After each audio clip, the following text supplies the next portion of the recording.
গোসলের সময় ভুলেও করবেন না এই চারটি কাজ। যদি করেন তাহলে সারা জীবন গোসল করার পরেও আপনার শরীর থাকবে অপবিত্র।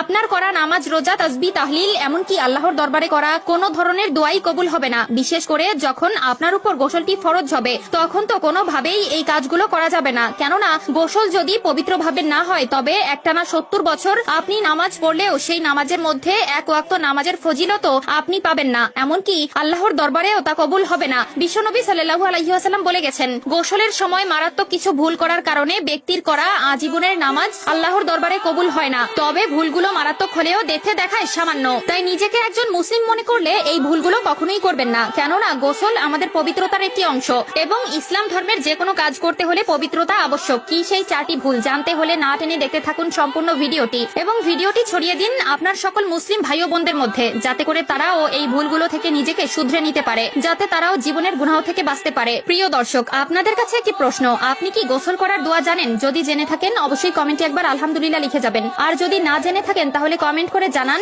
আমরা আপনাদেরকে জানিয়ে দিব। তো চলুন ভিডিওটি শুরু করা যাক। প্রিয় দর্শক, প্রত্যেকটি মানুষের জীবনে ফরজ গোসল নামক শব্দটি আসবেই। তবে আমাদের মধ্যে অনেকেই আছে যারা এই ফরজ গোসলের নিয়মটা পর্যন্ত জানে না। আমাদের ভেতরে যদি প্রশ্ন করা হয়, তবে দেখা যাবে প্রতি 100 জনের মধ্যে 60 থেকে 70 জনই এই ফরজ গোসল সম্পর্কে সঠিকভাবে অবগত নয়। এবং প্রিয় নবীর বলা গোসলের সময় করা 4টি ভুলের মধ্যে অন্যতম একটি ভুল হচ্ছে এই ফরজ গোসল। তাই যখন কারো উপরে গোসল ফরজ হয়ে যায়, তাকে গোসল করার আগে অবশ্যই ফরজ গোসলের নিয়ত করতে হবে। দ্বিতীয়ত, তাকে 3 বার কুলি করা লাগবে এবং কুলি করা শেষে নাকে পানি দিতে হবে। তবে অবশ্যই এমন ভাবে নাকে পানি দিতে হবে যেন নাকের নরম জায়গা পর্যন্ত সেই পানিটি পৌঁছায়। এরপরে পুরো শরীরে পানি ঢালতে হবে। তবে অবশ্যই খেয়াল রাখতে হবে যাতে করে শরীরের প্রতিটি পশম এবং শরীরের প্রতিটা কণা পানিতে ভিজে। দ্বিতীয় নম্বর কাজটি হচ্ছে সম্পূর্ণ বিবস্ত্র হয়ে গোসল করা। আমাদের মধ্যে এমন অনেক মানুষ আছে যারা গোসল করার সময় এই ভুলটি করে থাকে, অর্থাৎ পুরোপুরি উলঙ্গ হয়ে গোসল করে, যেখানে প্রিয় নবী সাল্লাল্লাহু আলাইহি ওয়াসাল্লাম কঠোরভাবে নিষেধ করেছেন এবং প্রিয় নবী সাল্লাল্লাহু আলাইহি ওয়াসাল্লাম কখনো নিজেও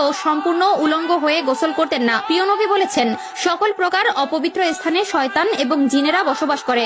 যেহেতু টয়লেট একটি অপবিত্র স্থান, সেহেতু সেখানে জিনেরা বসবাস করে এবং যখন কেউ উলঙ্গ অবস্থায় গোসল করে, জিনেরা তার উপরে বদনজর দেয় এবং তাকে নানাবিধ কুকর্ম করার প্ররোচনা দেয়। ফলে মারাত্মক থেকে মারাত্মক গুনাহের কাজ সেখানে সৃষ্টি হতে পারে। এছাড়াও তৃতীয় নম্বরে যেটি রয়েছে সেটি হলো গোসলের সময় জোরে জোরে মুখে কোনো তাসবিহ পাঠ করা যাবে না। যদি কখনো ওয়াশরুমে থাকেন তবে কখনোই তাসবিহ পাঠ করবেন না। বদলে আপনি যা করতে পারেন তা হলো, যখন আপনি ওয়াশরুমে ঢুকবেন তখন বাম পা দিয়ে ঢুকবেন এবং বলবেন আল্লাহুম্মা ইন্নী আউযু বিকা মিনাল খুবসি ওয়াল খবাইস, এবং বের হওয়ার সময় ডান পা বাইরে রেখে বের হবেন এবং বলবেন গুফরানাকা। এবং চতুর্থ নম্বরের কাজটি হচ্ছে, গোসল শেষে জামা কাপড় পরার ক্ষেত্রে অবশ্যই ডান পা আগে ঢুকাবেন এবং ডান হাত আগে ঢুকাবেন। এটা নবীর সুন্নত এবং নবীর সুন্নত মানা আমাদের জন্য কর্তব্য। আল্লাহ তাআলা আমাদের সকলকে বোঝার তৌফিক দান করুক এবং উক্ত আমলগুলো মেনে চলার নেক বুদ্ধি দান করুক। আমিন।